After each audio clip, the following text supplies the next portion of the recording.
जब से मेरे बच्चे ने 10वीं के एग्जाम में स्कूल टॉप किया है तब से रोज बुरे बुरे सपने आने लगे हैं। हाँ माँ, मैंने आज फिर से एक काले साए को देखा। वो यहीं मेरी आंखों के सामने खड़ा था। माँ मुझे बचा लो माँ। वो मुझसे कह रहा था कि मुझसे बदला लेगा।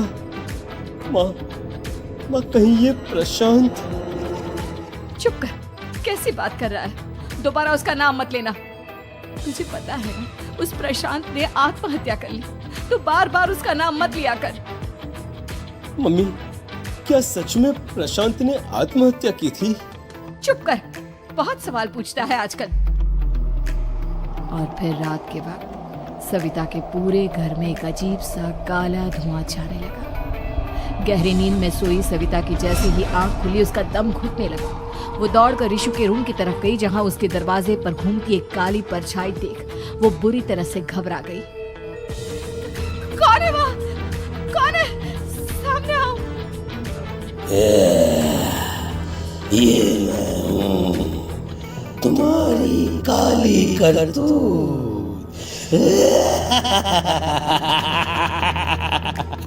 और अब मैं तुम्हारे बेटे को ले जाने आया हूँ। नहीं, मेरे बच्चे को छोड़ दो प्लीज। मेरे रिशु को कुछ मत करना। वो परछाई रिशु के कमरे में घुस जाती है। सविता भी उसके पीछे पीछे दौड़ कर जाती है और देखती है कि अब वो साया साफ नजर आ रहा है। वो सर से पैर तक खून में सना हुआ था और उसके शरीर के सारे अंग कटे फटे हैं। क्या चाहिए तुम्हें? तुम जो बोलोगे मैं करूंगी, लेकिन मेरे रिशु को छोड़ दो। उस परछाई ने रिशु को गर्दन से पकड़कर दीवार के सहारे हवा में उछाल दिया। रिशु जोर जोर से चिल्लाने लगा। माँ बचाओ मुझे, बचा लो माँ, ये मुझे मार डालेगा। माँ मुझे बचा लो माँ। नहीं ऐसा मत करो, मुझे मार दो लेकिन मेरे बच्चे को छोड़ दो। मैं तुम्हारे आगे हाथ जोड़ती हूँ। वो परछाई रिशु को जमीन पर गिरा देती है और अचानक वहां से गायब हो जाती है। रिशु, मेरा बच्चा, तू ठीक तो है ना? कुछ बोल बेटा, क्या हुआ है तुझे? मैं ठीक हूँ माँ। क्या हुआ था यहाँ पर? कुछ नहीं बेटा, कुछ नहीं। तू परेशान मत हो। हम कल ही गांव के बाहर जो तांत्रिक महाराज रहते हैं उनके पास चलेंगे। ठीक है माँ, हम जल्द ही उनके पास चलेंगे। मुझे बहुत डर लग रहा है माँ। ये बार बार मुझे डरावने सपने आना, ये सब हमारे साथ क्यों हो रहा है माँ? अगले दिन सविता अपने बेटे रिशु को लेकर गांव के बाहर तांत्रिक के पास जाती है। जिस जगह पर तांत्रिक रहा करता था वो जगह बहुत डरावनी थी। चारों तरफ कंकाल और खूब भूतियां नजर आ रही थी। गांव से दूर वीराने में उस जगह पर जोर से आंधी चल रही थी। रिशु ने डर कर अपनी माँ का हाथ पकड़ लिया। माँ मुझे बहुत डर लग रहा है। ये कैसी जगह है? देख बेटा, हमारे साथ जो कुछ भी हो रहा है उसका इलाज सिर्फ और सिर्फ ये तांत्रिक महाराज ही बता सकते हैं। अब यही है जो हमें प्रॉब्लम से बाहर निकाल सकते हैं। जैसे ही सविता और रिशु तांत्रिक की झोपड़ी के अंदर पहुंचे, वहां का नजारा देखकर उनकी आंखें फटी की फटी रह गई। तांत्रिक की झोपड़ी के अंदर कई सारे लोग अपनी गर्दन घुमा घुमा कर जोर जोर से चीख रहे थे। कौन हो तुम और यहाँ क्यों आई हो? महाराज, मेरे बेटे को कुछ दिनों से एक डरावनी काली परछाई नजर आती है और कल रात उसने मेरे बेटे पर हमला भी कर दिया।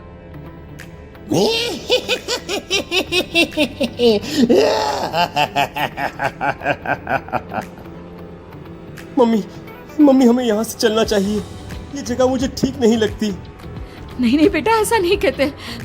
रुक जाओ, 2 मिनट के लिए रुक जाओ। क्या कहा? काली परछाई? तुम्हारे बेटे पर किसी काली परछाई ने हमला किया? हाँ महाराज, वो कह रही थी कि वो मेरे बेटे को कुछ कर देगी। कोई उपाय बताइए महाराज, मेरे बेटे के साथ कुछ गलत नहीं होना चाहिए। तुमने किसी दूसरे के साथ गलत किया है तो तुम्हारे साथ भी गलत होकर ही रहेगा। तुमने किसी की जान ली है, किसी को मार डाला है तुमने। नहीं महाराज, मैंने ऐसा कुछ नहीं किया।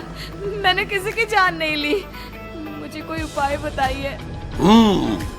लगता है तुम इतनी आसानी से नहीं मानोगी। मैं तुम्हें अभी उस काली परछाई से मिलवा देता हूँ और वही सारा सच तुम्हारे सामने लेकर आएगा। सविता और ऋषु ने डर के मारे अपनी आंखें बंद कर ली। तभी अचानक तांत्रिक की झोपड़ी में अजीबोगरीब आवाजें गूंजने लगी। सविता और ऋषु बुरी तरह से कांप रहे थे। आंखें खोलो और अपने सामने देखो। क्या यही है वो जिससे तुम कल रात को मिली थी? बताओ मुझे। हाँ, इसने कल रात मेरे बेटे के ऊपर हमला किया था। ये उसी लड़के की भटकती हुई आत्मा है जिसे कुछ दिन पहले तुमने मार डाला था। मम्मी ये महाराज क्या कह रहे हैं? क्या सच में आपने किसी की जान ली है? किसी को मार डाला है? अगर हाँ तो बताइए ना मम्मी, किसको मारा है आपने? किसको? तुम्हारी माँ इतनी आसानी से सच नहीं बताएगी बेटा। इसने एक बच्चे की जान ली है। कहीं उसका नाम प्रशांत तो नहीं महाराज? वो मेरा दोस्त है, मेरा मतलब मेरा पड़ोसी है। सही पहचाना। देखा सविता, तुम्हारा खुद का बेटा भी जानता है कि तुमने किसी के प्राणों की बलि चढ़ा दी और इसीलिए अब उसकी बुरी आत्मा तुम्हारे घर में भटकती है। मुझे माफ कर दीजिए महाराज, मुझसे बहुत बड़ी गलती हो गई। प्रशांत हमारे पड़ोसी का बेटा था। हर बार उसके नंबर मेरे बेटे से ज्यादा आते थे और इसलिए मैंने उसके कमरे के बाहर काला जादू किया था, पर मुझे नहीं पता था कि वो मर जाएगा। तुम्हारे उसी काले जादू वाली गुड़िया के अंदर एक बुरी आत्मा थी जिसने उस बच्चे के दिमाग पर बुरा असर कर दिया और उसी की वजह से उस लड़के ने अपनी बालकनी से कूदकर आत्महत्या कर ली। इसकी वजह सिर्फ और सिर्फ तुम हो, तुम। नहीं महाराज, जो कुछ भी हुआ मुझे नहीं पता था कि प्रशांत अपनी जान दे देगा। प्रशांत की आत्मा इस वक्त तुम्हारे सामने खड़ी है, हमसे बात करना चाहती है।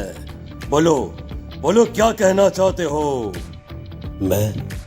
मैं जीना चाहता था, बड़ा होकर कुछ बनना चाहता था।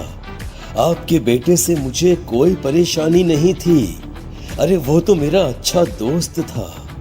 मुझे माफ कर दो बेटा, मुझसे बहुत बड़ी गलती हो गई, मुझे माफ कर दो। माफ करने से मुझे वापस जिंदगी नहीं मिल जाएगी। मेरे माँ बाप आज भी मेरे लिए रोते हैं। आपने मेरे साथ बहुत गलत किया है, बहुत गलत। और तभी अचानक प्रशांत की आत्मा वहां से गायब हो जाती है। सविता जोर जोर से रोने लगती है। सुन लिया तुमने? ये तुम्हारे अपने ही किए हुए पाप हैं जो इस तरह से तुम्हारे सामने आ रहे हैं।